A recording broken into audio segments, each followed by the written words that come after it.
சொல்றான் பாருங்க. நம்பி கட்டுற கதையெல்லாம் எடுத்து போட்டு பம்பு இருக்கிறாங்க உடனே.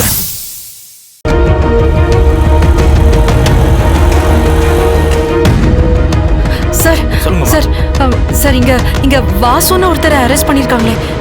எங்க அவர் இப்போ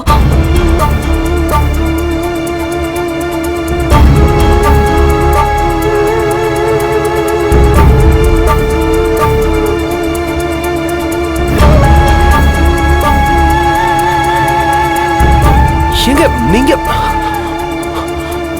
நீங்க எதுக்கு இங்க வந்தீங்க? அம்மா உங்களுக்கு எப்படி விஷயம் தெரியும்? சிவா பக்கத்துல பொருள் டெலிவரி பண்ண போனப்போ உங்களை போலீஸ் கூட்டிட்டு போறத பார்த்ததா சொன்னாரு. என்னாச்சுங்க? அவங்க வீட்டுக்கு போய் என்ன பிரச்சனை பண்ணீங்க?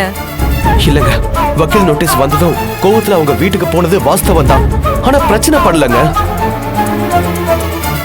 கோவத்துல 4 வார்த்தை பேசி நான் கிளம்புனேன். ஆனா ஷைலஜா கத்தியை தூக்கி என் கையில போட்டா. என்ன திட்டம் போட்டு மாட்டி விட்டா.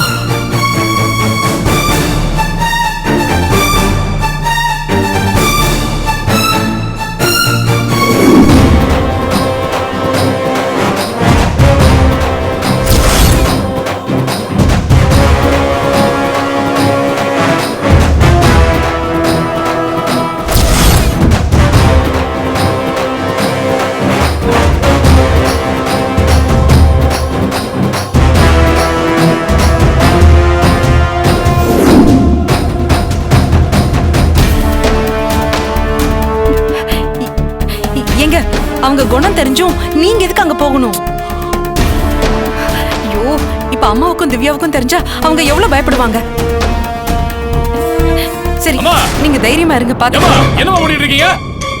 யோ, இத நீ வேலை பார்க்கற லட்சணமா? Sir sorry sir. இவர் இப்படி தப்பு பண்றவர்லாம் இல்ல சார். உங்களுக்கே அது தெரியும் தானே சார். அவங்க தான் பிளான் பண்ணி ஏதோ மாட்டி விட்டுருக்காங்க. இவர் கொஞ்சம் வெளியில விடுங்க சார். நீ என்ன பெரிய அதிகாரியா? சொன்ன உடனே வெளில விடுறதுக்கு? உன் ஃப்ரெண்ட் என்ன பண்ணாருன்னு தெரியுமா? கத்தி எடுத்து ஒருத்தர் குத்த போயிருக்காருமா. இங்கெல்லாம் நிக்க கூடாது, கிளம்புங்க. எதுவா இருந்தாலும் கோர்ட்ல பாத்துக்கங்க. ஏங்க, நீங்க என்ன சொன்னாலும் அவர் கேட்க மாட்டாரு. நீங்க முதல்ல நம்ம லாயருக்கு விஷயத்தை சொல்லி கூட்டிட்டு வாங்க. விஷயம் கேள்விப்பட்டதும் நான் லாயருக்கு கால் பண்ணிட்டேங்க. அவங்க இப்ப வந்துருவாங்க. என்னம்மா, நீ உள்ள வந்ததே தப்பு. இதுல லாயர் வர சொல்லிருக்க. முதல்ல கிளம்புமா. எதுக்கு கிளம்பணும்?